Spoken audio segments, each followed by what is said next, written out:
तो दोस्तों आज की वीडियो में हम कुछ एक्सेल के फॉर्मूला के बारे में बात करने वाले हैं जो कि कुछ इस तरह से हैं। Average, sum if, count if, count blank, concatenate if, VLOOKUP, ये सब फॉर्मूले के बारे में आज हम बात करने वाले हैं।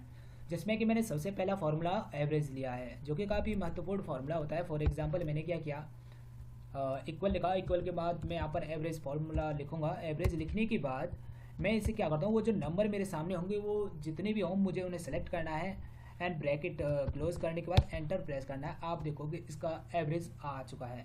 आप चाहो तो ये जो लास्ट में 2 डेसिमल पॉइंट आ रहे हैं उन्हें यहाँ से हटा भी सकते हो या रख भी सकते हो। मैं यहाँ पर 2 डेसिमल पॉइंट्स रख रहा हूँ जिससे कि मैं एक प्रॉपर कंक्लूजन निकाल सकूँ। आप इस तरह से एवरेज निकाल सकते हैं। और भी बहुत सारे ऑप्शंस होते हैं, जैसे कि मैं यहाँ पर एवरेज लिख रहा हूँ। एवरेज लिखने के बाद मैंने 100 दिया एंड मैंने यहाँ पर 200 दिया। अब ये 2 नंबर हैं, 2 नंबर को क्या किया मैंने, 300 बनाया। 300 को अगर 2 से डिवाइड करेंगे तो ये 150 आएगा। एंड अगेन मैं एक और आपके सामने रख रहा हूँ। मैंने क्या किया, एवरेज किया। एवरेज करने के बाद मैंने पहले 100 लिया, अगेन मैंने दूसरा 200 ले रहा हूँ एंड थर्ड जो है अगेन वो 200 है। अब क्या होगा, ये हो तो 500 रहा है मगर 500 को 3 से डिवाइडेड करेगा बिकॉज उसे एवरेज निकालना है इन तीनों का। तो फॉर एग्जांपल आप देखोगे 166 आ रहा है। अब मैं इसे आपको इस तरीके से समझाता हूँ कि 166 यहाँ पे कर ले रहे हो, 166 आपका मल्टीप्लाई 3। ओके, ये आपका कंक्लूजन ऐसे नहीं आएगा, इसके आगे में मेरे को इक्वल लगानी पड़ेगी। तो आप देख सकते हैं अब मैं अगर 67 जो पैसे थे उन्हें भी अगर मैं इसमें ऐड करूँगा तो आपका प्रॉपर रिजल्ट आ जाएगा 0.67। तो आप देखोगे 1 पैसा आ चुका है, यानी कि जो रिजल्ट एक्चुअल में यहाँ पर आया था वो जो डेसिमल पॉइंट में था उसे लिखने पर वही एग्जैक्ट रिजल्ट आ जाएगा। ठीक है दोस्तों, तो ये इस तरह से आपका एवरेज काम करता है। अब मेरे सामने है सम फंक्शन। सम फंक्शन मेरे ख्याल से सभी लोग जानते होंगे। इसे करने के बहुत सारे तरीके हैं। जैसे कि यहाँ पर ये वैल्यू दी गई है, मेरे को इसका अगर सम निकालना है तो एक तो है कि आप इक्वल में जाकर सम फंक्शन लिखेंगे और उसको क्या करेंगे, फिल्टर सेलेक्ट करेंगे वैल्यू को और एंटर करेंगे तो आपके सामने सम आ जाएगा। मगर एक और तरीका होता है, आपको एल्ट एंड इक्वल प्रेस करना है, यानी ये वैल्यू पे गए एल्ट और इक्वल प्रेस करेंगे तो वो ऑटोमेटिक जो न्यूमेरिक वैल्यू है उसे सेलेक्ट कर लेगा और आपके सामने एक सम लाकर दे देगा। ठीक है दोस्तों, ओके। अगेन अब मेरे सामने है यहाँ पर सम इफ। सम इफ फंक्शन किस तरह से काम करता है मैं आपको समझा दे रहा हूँ। यहाँ पर जैसे कि टोटल जो वैल्यू है, जो हमने वैल्यू बनाई है वो आप देखोगे 103 है, मगर ये 103 क्या है, टोटल वैल्यू नहीं है। टोटल जो है गाड़ियों की संख्या है वो मैं आपके सामने लिख दे रहा हूँ। यूनिक फार्मूला लगाएंगे, आप जो कारों के नाम है उन्हें सेलेक्ट करेंगे तो आपके सामने टोटल वैल्यू आ जाएगी। यानी कि टोटल नंबर ऑफ कार जो है वो 15 है मगर वो मल्टीपल टाइम सेल हुई है। 10 बाई ये जो एंट्रीज आ रही है 103 आ रही है। अब मुझे क्या करना है, इनका सम निकालना है। मैं आपको समझा दे रहा हूँ ये किस तरह से काम करेगा। एक तो होता है इनका टोटल, सभी का सम निकाल दो। मगर अगर कोई आपसे कहने लगा कि मुझे एक पर्टिकुलर कार का सम चाहिए, जैसे कि मैंने इक्वल सम किया जो अभी पीछे किया था, मैंने सम करने के बाद इन वैल्यू को सेलेक्ट किया तो आप देखोगे इन सभी का टोटल सम आ गया है। मगर ये टोटल सम से मेरे को एक पर्टिकुलर कोई रिजल्ट नहीं मिल रहा है कि क्या एक्चुअल रिजल्ट है।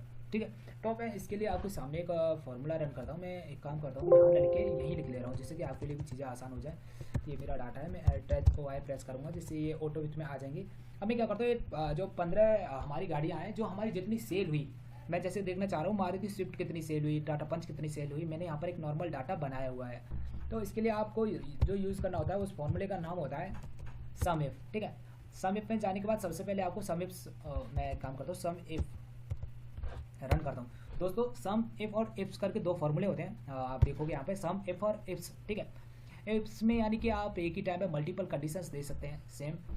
मगर इफ जो होता है उसमें एक जैसी कंडीशन को बार बार लिखना होता है, मगर वहाँ पर आप एक ही टाइम में लिख सकते हैं। तो मैं इफ लेता हूँ और इफ लेने के बाद सबसे पहले मेरे से कह रहा है आपकी रेंज का है। रेंज मैंने सेलेक्ट कर ली। अगेन मैं ऊपर जाऊँगा और अगेन यहाँ पर जो मेरा रेंज में जो क्राइटेरिया था वो मुझे सेलेक्ट कर लेना है एंड कॉमा करना है। अब ये क्या है, मेरे को जो सम रेंज है वो सेलेक्ट करनी होगी और आपके सामने इनका रिजल्ट आ जाएगा। यानी कि सबसे ज़्यादा जो मेरी सेल हुई है मारुति स्विफ्ट हुई है, उसके बाद टाटा पंच, उसके बाद हैंडई। इस तरह से मेरा डाटा सेल हुआ है और इस तरह से आप अपने डाटा को चेक कर सकते हैं। ठीक है, अब मैं आपको सम इफ्स भी एक बार रन करके दिखा दे रहा हूँ जिससे कि आपका डाउट क्लियर हो जाए। सम इफ्स, इसमें क्या होता है, सबसे पहले ही आपको सम की रेंज देनी होती है जिसका तुम्हें सम करना है उसे सेलेक्ट करना है एंड आपकी जो क्राइटेरिया है क्राइटेरिया 1 वो सेलेक्ट करो, कॉमा आगे क्राइटेरिया 1 का जो रेंज है उसे सेलेक्ट करो, जहाँ से आपको जिसका रिजल्ट चाहिए उसे सेलेक्ट करने के बाद ब्रैकेट क्लोज एंटर। तो आप देखोगे इन दोनों का रिजल्ट आ चुका है। मगर सम इफ्स में आप अगेन कोई भी रेंज दे सकते थे विदाउट आपको किसी भी चीज़ को फॉर्मेट को फॉलो किए हुए, ठीक है। आगे आपका जो फॉर्मूला है दोस्तों वो है काउंट। ये किस तरह से काम करता है मैं आपको दिखा दे रहा हूँ। इक्वल काउंट यानी कि आपके नंबर ऑफ एंट्रीज कितनी है। जैसे मैं क्या कर रहा हूँ काउंट में जो हमारा, ठीक है, मैंने ये यहाँ तक काउंट जो लिखा हुआ ऊपर तक सेलेक्ट किया, एंटर करूँगा तो आप देखोगे कि ये 11 एंट्रीज दिखा रहा है, यानी कि 1 2 3 4 5 6 7 8 9 10 11, यानी कि मैंने सेलेक्ट यहाँ तक किया था काउंट तक, यानी कि 2 नंबर जो मैंने टेक्स्ट में जो वैल्यू थी वो नहीं ली इसने, जो इसका डाटा न्यूमेरिकल वैल्यू में था वो इसने सेलेक्ट कर लिया है। यानी कि जो आपका काउंट फार्मूला होता है वो कुछ इस तरह से ही काम करता है। उसके सामने आप डाटा चाहे जो भी दो वो खाली उन्हीं वैल्यू को सेलेक्ट करेगा जो कि न्यूमेरिकल वैल्यू होंगी। एंड सेम एज पर एक फार्मूला होता है काउंटा, जिसमें आप काउंटा में जैसे कि मैंने यहाँ पर सभी वैल्यू सेलेक्ट की, अब ये आपके सामने होल वैल्यूज़ को सेलेक्ट करेगा, चाहे वो टेक्स्ट हो चाहे वो न्यूमेरिकल वैल्यू, इससे कोई भी फर्क नहीं पड़ता, ये दोनों वैल्यू को काउंट करेगा, ठीक है। देख सकते हैं आप, जैसे यहाँ पर 14 रिजल्ट आ रहा है तो आपने क्या किया 1 2 3 4 5 6 7 8 9 10 11 12 13 14, ठीक है 14, इस तरह से आपका रिजल्ट आ जाएगा। अगेन दोस्तों मेरे सामने एक और फॉर्मूला होता है काउंट ब्लैंक, यानी कि आपके सामने दिक्कत ये है कि हमने जितनी भी एंट्री की उसमें हमें ये फाउंड करना है कि हमने ब्लैंक रोज छोड़ी हैं या नहीं। यानी कि अगर हमारे पास for example millions of data है मिलियंस ऑफ रोज में, तो वहाँ पर हमें ये चेक करना है कि हमारे डाटा में कहीं पे जो हमारा रिवेन्यू है या फिर जो भी चीज़ है उसमें कोई वैल्यू नल तो नहीं है। तो वो सब चेक करने के लिए एक ब्लैंक आती है जिससे हमें पता चलता है कि हमारे डाटा में क्या ब्लैंक रोज हैं या नहीं, तो उसे बोलते हैं काउंट ब्लैंक। और उससे क्या करना है, आपको होल डाटा को सेलेक्ट करना है एंड आप एंटर करोगे तो आप चेक कर सकते हो यहाँ पे दिखा रहा है कि आपकी 4 वैल्यूज़ 4 जगह पे आपका कोई भी डाटा नहीं है, यानी कि वो जो रॉ हैं वो ब्लैंक हैं 1 2 3 एंड 4। इस तरह से आपका फॉर्मूला काउंट ब्लैंक काम करता है, ठीक है दोस्तों। एंड अब मेरे सामने है दोस्तों आपका मारुति स्विफ्ट। अगेन मैं आपके सामने एक बार इनकी यूनिक वैल्यू लेके आ रहा हूँ जिससे कि आप इन्हें पहचानने में थोड़ी सी आसानी हो जाए। मैंने इन सभी डाटा को सेलेक्ट किया एंड आप चेक करोगे कि इनकी टोटल जो 15 थी, मेरे ख्याल से 15 गिनती ही है अभी भी। तो इसके लिए आपको क्या करना है, मैं यहाँ पर चेक करना चाह रहा हूँ कि हमारी जो स्विफ्ट है वो कितने टाइम उसकी जो एंट्री वो रिपीट हुई है, ठीक है, यानी कि कहाँ कहाँ पे हमारा इसका एंट्री डबल ट्रिपल जितना भी है एंट्री कितने बार हुआ है। तो मैं क्या करता हूँ इक्वल काउंट इफ, ठीक है। सबसे पहले आपको रेंज सेलेक्ट करनी है जिसका आपको काउंट चेक करना है एंड अपने ओरिजिनल डाटा पे जाने के बाद जो वैल्यू है जो आपको चेक करनी है कि कितनी हमारी वैल्यू रिपीटेड है वो चेक करने के लिए आप चेक कर सकते हैं। जैसे कि यहाँ पर मारुति स्विफ्ट का जो जिक्र है 11 बार उसकी एंट्री हुई है, टाटा पंच की भी 11 बार हुई है, हुंडई क्रेटा की 12 बार हुई है, मारुति एर्टिगा की आपकी 7 8 7, इस तरह से इन सभी की एंट्री हुई है। और आप भी इन सब चीज़ों को चेक कर सकते हैं, यानी कि पहले आपको ये सिलेक्ट करना है, अगेन जो आपको वैल्यू चेक करनी है वो सिलेक्ट करनी है और आपके सामने उसकी जितनी एंट्री हुई है वो चेक करके दिखा देगा। ये इस तरह से आपका काउंटिंग फार्मूला काम करता है, ठीक है दोस्तों। एंड नेक्स्ट जो हमारा डाटा है वो है दोस्तों आपका कॉनकैटनेट, ठीक है, मैं आपको चेक करके दिखा देता हूँ ये किस तरह से काम करता है। फॉर एग्जांपल मैं गया यहाँ पर और मैंने क्या किया कॉनकैटनेट के लिए मैंने कंट्रोल भी किया। अभी मेरे डाटा में थोड़ी सी दिक्कत है, यानी कि इनके सरनेम अलग नहीं है, तो मैं थोड़ा सा डाटा में जाऊँगा, टेक्स्ट टू कॉलम में जाऊँगा, डिलिमिटेड पे जाने के बाद ये तुम्हारा स्पेस से सेग्रीगेट हो जाएंगे और मैंने इंटर किया तो आप देखोगे अलग अलग हो चुका है। मैं क्या करता हूँ, मैंने first name and last name से वो कर दे रहा हूँ, फर्स्ट नेम एंड आपका लास्ट नेम और लास्ट एंड आपका फुल नेम। अब मुझे क्या करना है, ये जो फॉर्मेट यहाँ पे है वही ये यहाँ पे आ जाए, इसके लिए मैं यहाँ पर फॉर्मेट प्रिंटर का यूज़ करूँगा। मैं यहाँ पे क्लिक कर दिया, आप देखोगे जो उनके विड्थ जो उनका कलर जो हो रखा होगा वो यहाँ पर आ जाएगा। Alt+B करने के साथ मैं बॉर्डर कर दूंगा जिससे कि मैं डाटा को और अच्छे से रिवाइज कर सकूँ। मैंने कंट्रोल किया, ये इसका डाटा फॉर्मेट, ठीक है दोस्तों। यानी कि मेरे सामने कंपनी ने for example first name and last name दे दिया, मुझसे बोला कि इन दोनों नामों को आप कॉनकैटनेट करके दें मुझे, यानी कि फुल नेम बन जाए फर्स्ट नेम और लास्ट नेम को मिला के। ओके, तो ट्राई करते हैं इक्वल। इसके लिए जो फॉर्मूला होता है वो आपका कॉनकैट होता है, इसे सेलेक्ट करना है, फर्स्ट वैल्यू को सेलेक्ट करनी है, कॉमा देना है एंड लास्ट वैल्यू को सेलेक्ट करनी है, ब्रैकेट क्लोज एंटर। यानी कि ये इस तरह से आपको दो वर्डों को मिला देगा। मगर दिक्कत यहाँ पे क्या आ रही है कि इस वैल्यू के बाद और इस वैल्यू के बाद जो नाम लिखे हुए हैं यहाँ पे कोई भी स्पेस नहीं है, जिस वजह से कि यह दोनों नाम एक दूसरे से बिल्कुल टच में आ रहे हैं। तो आपको उसके लिए क्या करना है, कॉमा के बाद एक और कॉमा देना है और कॉमा देना है और इन दोनों कॉमाओं के बीच में आपको डुअल कोट्स देने 2 बार और डुअल कोट्स के बीच में स्पेस चेक कर सकते हैं। यानी कि जो ये स्पेस मैंने दिया है डुअल कोट्स में, ये एक स्पेस की तरह ही टेक्स्ट के बीच में काम करेगा। और आप एक इंटर प्रेस करेंगे, आप देखोगे कि मैंने इन सभी का फुल नेम ला दिया है दोस्तों। और ये बहुत ही महत्वपूर्ण फार्मूला होता है। आप चाहो तो इनकी जीमेल भी बना सकते हो, यानी कि मैं जैसे करता हूँ omkansavita@.in या फिर gmail.in। फॉर एग्जाम्पल मैं आपको करके दिखा दे रहा हूँ। इक्वल कॉन्केटनेट, ओके, मैं यहाँ पे गया, फर्स्ट नेम सेलेक्ट किया, मैंने सविता सेलेक्ट किया, एंड अब मेरे को क्या करना है, @gmail.com। इसको मैंने क्या किया, एक टेक्स्ट फॉर्मेट में सेव कर दिया। मैं अब एंटर करूँगा तो आप देखोगे इनकी एक मेल बन के आ चुकी है। ये बहुत महत्वपूर्ण फार्मूला होता है एक्सेल का, जिससे आप बहुत सारे समय को अपने को बचा सकते हो और इजीली काम कर सकते हो। तो दोस्तों अगला जो फॉर्मूला है वो है आपका एफ फार्मूला। कंपनी ने यहाँ पर हमें एम्प्लॉइज़ के नाम दे रखे हैं, उनकी सेल दे रखी है और इस हिसाब से उन्हें हमें बोनस देना है।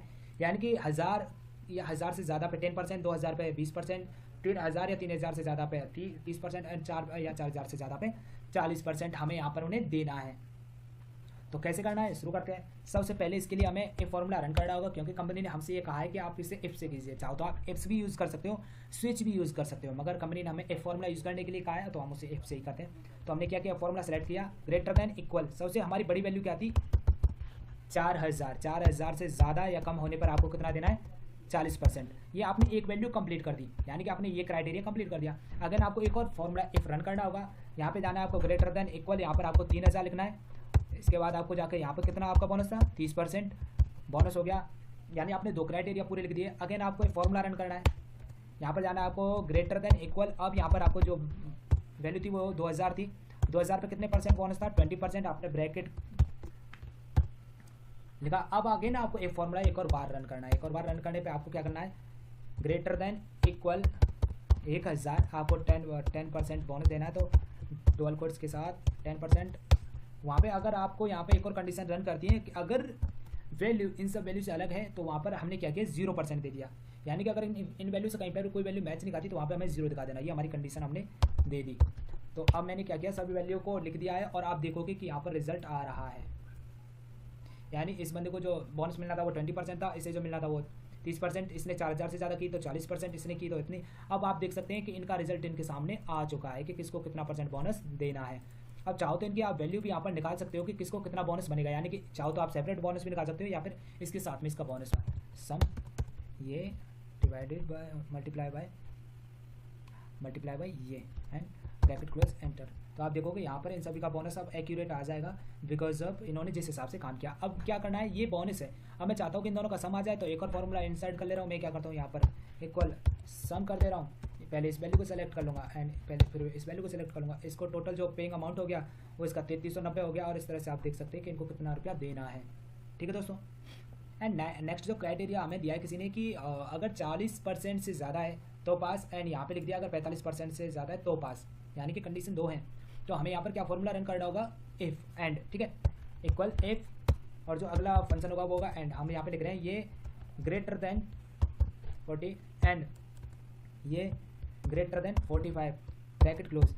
और कह रहा है वैल्यू अगर ट्रू, अगर वैल्यू सच है तो क्या आना चाहिए, हम कह रहे हैं ये अगर दोनों सच है तो ये बंदा पास आना चाहिए, अदरवाइज ये क्या आना चाहिए, फेल। और हम ब्रैकेट कर देंगे क्लोज। तो आप देखोगे इनका रिजल्ट आ चुका है, क्योंकि इस बंदे के एक सब्जेक्ट में देखो इस बंदे के 45 नहीं थे, तो दैट्स वाई ये बंदा फेल हुआ। अब आप देखोगे हर कंडीशन में कुछ न कुछ दिक्कत है, जिस वजह से यहाँ पर सभी बंदे फेल हुए हैं। यहाँ पर इसके 51 थे, 45 से ज़्यादा, मगर इसके यहाँ पर कम थे 40 से, तो इस वजह से ये फेल हुआ है। तो इस तरह की भी आप कंडीशन ट्राई कर सकते हैं। फॉर एग्जांपल अब जैसे कि मैं इस वैल्यू को क्या करता हूँ, आपका 45 ही कर दे रहा हूँ, तो आप चेक करोगे 46, क्योंकि मैंने वहाँ पर इक्वल नहीं लिखा, मैं यहाँ पर 45 लिखूँगा तो भी फेल ही आएगा। बिकॉज अब मैं अगर इक्वल लिखता इस फॉर्मूले में कहीं पे, जैसे कि यहाँ पर मैं इसके आगे इक्वल लिख दे रहा हूँ, तो आप देखोगे अब ये 45 पे भी पास हो जाएगा। ठीक है दोस्तों, इस तरह से आप एक फॉर्मूले का यूज़ कर सकते हैं। एंड दोस्तों जो नेक्स्ट फॉर्मूला है वो है हमारा वी लुकअप।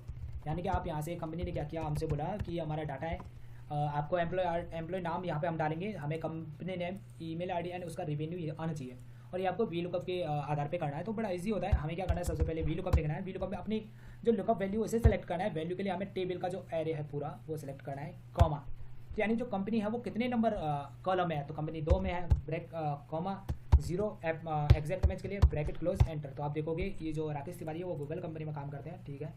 एंड अब हमसे कंपनी ने बोला इसकी जीमेल, तो अगेन आप चाहो तो यहाँ पर वी लुकअप लगा सकते हो, नहीं तो एक और तरीका वो मैं इसी वीडियो में अभी बताऊँगा। वी लुकअप वैल्यू यही रहेगा। हमने क्या किया, पूरे टेबल एरे को सेलेक्ट किया, कॉमा, अब हमारी मेल आईडी जो वो 3 नंबर कॉलम में है, ब्रैकेट 0 ब्रैकेट क्लोज एंटर। ठीक है। तो राकेश तिवारी की जीमेल आईडी आ चुकी है। अब मेरे को कहा रिवेन्यू, अब मैं यहाँ पर जाऊँगा, मैं इस फॉर्मूले को क्या करूँगा, कॉपी करूँगा, फॉर्मूले को क्या करूँगा, कॉपी करूँगा, एंटर कर दूँगा, जिससे कि फॉर्मूला पहली रो में रन रहे। नीचे जाके इस फॉर्मूले को क्या करूँगा, पेस्ट कर दूँगा, एंड जहाँ पर जो 3 लिखा हुआ था वहाँ पे कॉलम नंबर में क्या कर दूँगा, 4 कर दूँगा, जिससे उसका रिवेन्यू भी आ जाएगा। ठीक है, यानी कि राकेश तिवारी का जो रिवेन्यू था 42,808 है। ठीक है, ये रिवेन्यू आपके सामने आ चुका है। दोस्तों उम्मीद करता हूँ कि ये वीडियो आपको पसंद आई होगी।